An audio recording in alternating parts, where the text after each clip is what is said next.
a la ciudadanía decir que ese acuerdo ahora es un desacuerdo. Estamos evaluando, las organizaciones, la sociedad en general ha evaluado y llamado la atención esta firma de acuerdo programático en la provincia de Chimborazo, cantón Alausí. Puedo decir como un expresidente, concluir de que esta firma tiene que ver de carácter personal. No ha sido tomada una decisión colectiva, no ha sido respetado las decisiones orgánicas de las estructuras que son las tres regiones, Amazonía, Costa y Sierra, y hicieron una serie de evaluaciones, una serie de posiciones y llegaron a un Consejo Político Nacional. No lograron tampoco tener un consenso para dar un apoyo para uno u otro candidato.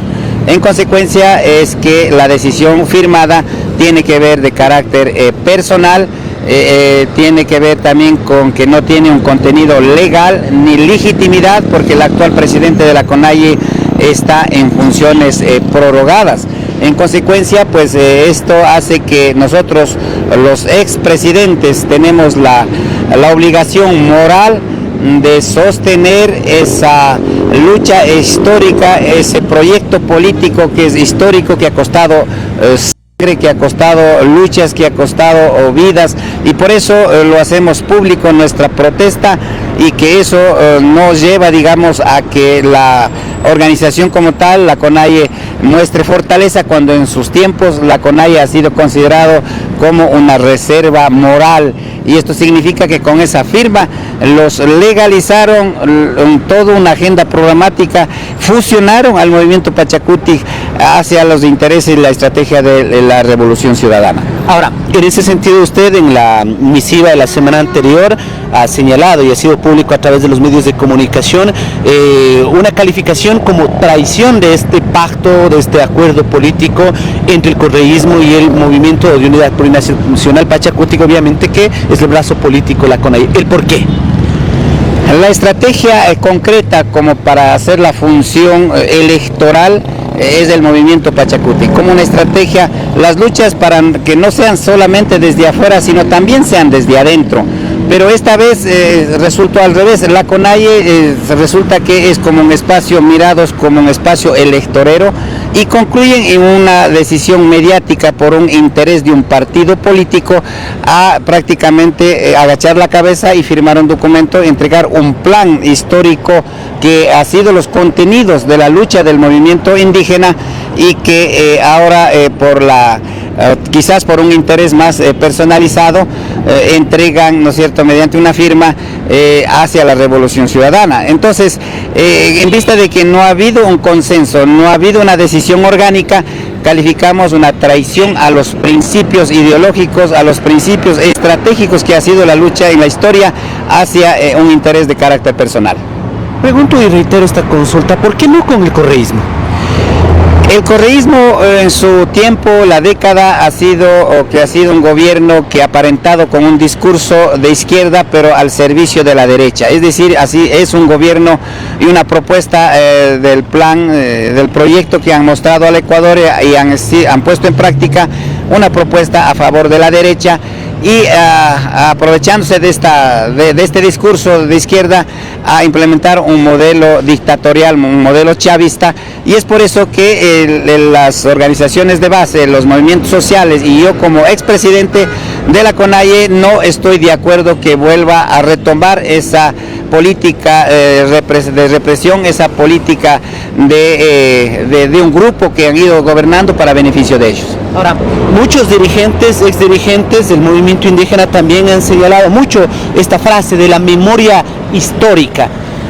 Un poco, ¿cuáles son estas memorias históricas que guardan justamente desde la administración del correísmo? ¿Qué es lo que pasó? Un poco para que la ciudadanía también pueda entender de cierta manera cuáles son estos conflictos que se generaron con el expresidente Rafael Correa. Siempre le he dicho y lo vuelvo a decir, hay un pasado, hay un presente y hay un futuro. En el pasado la historia es muy clara. Yo viví en carne propia la persecución en ese entonces del gobierno de la década, y muestras concretas, por ejemplo, en la provincia de Zamora Chinchipe, un pueblito de San Marcos, una comunidad San Marcos, de la nacionalidad de ese sector. Llegaron 2000 policías a las 5 de la mañana y les dieron 5 minutos para que se desalojen. Las comunidades, las familias en ese sector resistieron frente a esta decisión con la policía y les llevaron acusando de sabotaje y terrorismo a encarcelarse, y como efectos de esa resistencia ha habido caídos como el dirigente José Tendemsa Boscovizón, entre otros, y después de eso llegaron a la comunidad con las maquinarias, ¿no es cierto? Tumbaron las casas, enterraron la iglesia, enterraron la casa comunal, las casitas de la comunidad, pusieron bajo la tierra y entregaron a las empresas mineras transnacionales para que ellos continúen destruyendo ese territorio. Entonces han ido contra los derechos humanos, han ido contra los derechos fundamentales y lo que es más, los hechos de corrupción campante en el Ecuador en la década pasada. Ahí están los funcionarios del gobierno de la década, algunos prófugos de la justicia, otros encarcelados, otros haciendo los medios posibles para encaminar para que esta propuesta, este plan de la revolución vuelva a retomarse en el país, pero con esta firma pienso que el movimiento indígena están analizando y que las decisiones obviamente va a ser de manera libre, democrática y voluntaria, que llegará para el 13 de abril. Finalmente habrá un presidente, una presidenta, pero que no pueden estar fuera de cumplir las necesidades reales de la ciudadanía, así como es necesario la implementación de políticas públicas para la reactivación productiva, porque hay que resolver los grandes problemas económicos, sociales, la falta de fuentes de trabajo, la inseguridad.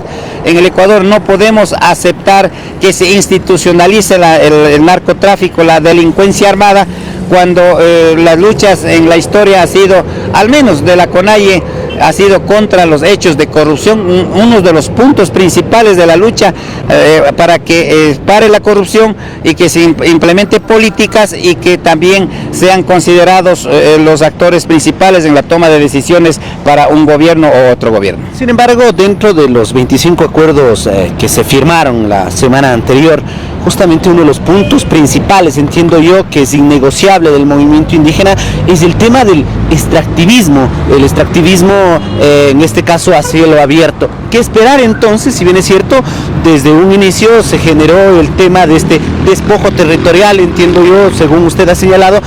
¿Qué esperar entonces sobre este acuerdo político? Son 2.800.000 hectáreas en nuestro tiempo que fueron concesionados hacia las corporaciones mineras transnacionales para hacer la minería a cielo abierto. ¿Qué podemos esperar? Firmar los 25 puntos, en otros términos populares, el papel aguanta.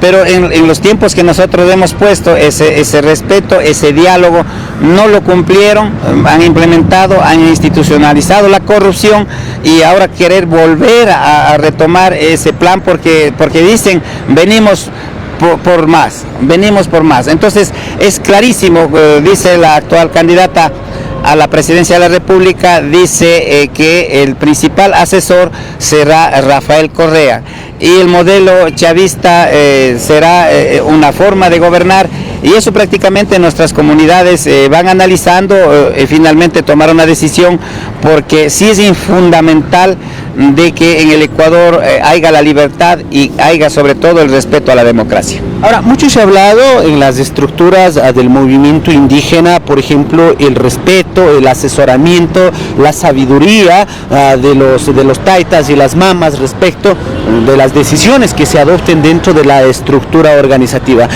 Estas decisiones han sido tal vez consultadas con los expresidentes, con los dirigentes históricos a la estructura de la CONAIE, o en su efecto, ¿qué es lo que ha sucedido? Insisto, no ha sido consultado a las organizaciones como debe ser. Yo, en calidad de presidente en ese entonces, no podía tomar una decisión o si no está la mayoría de las regionales. Es decir, las tres provincias, las tres cabezas principales de las regionales es como para tomar una decisión al interior de la CONAIE con calidad de presidente. Pero en el último consejo político que hizo la CONAIE el 7 de marzo, no estuvieron las dos regionales, no estuvo la Amazonía, no tampoco estuvo la costa, sí estuvo la Ecuarunare, y además no había presencia mayoritaria de las organizaciones de base. En ese nivel no había ningún consenso para apoyar a uno u otro candidato, porque efectivamente la función en la historia de la CONAIE no es la lucha o no es una agenda para llegar a tomar una decisión en los momentos de una coyuntura electoral. La CONAIE tiene una agenda de lucha firme con los contenidos para buscar las condiciones más favorables, más dignas para las familias de las economías medianas hacia abajo, comunidades, pueblos y nacionalidades.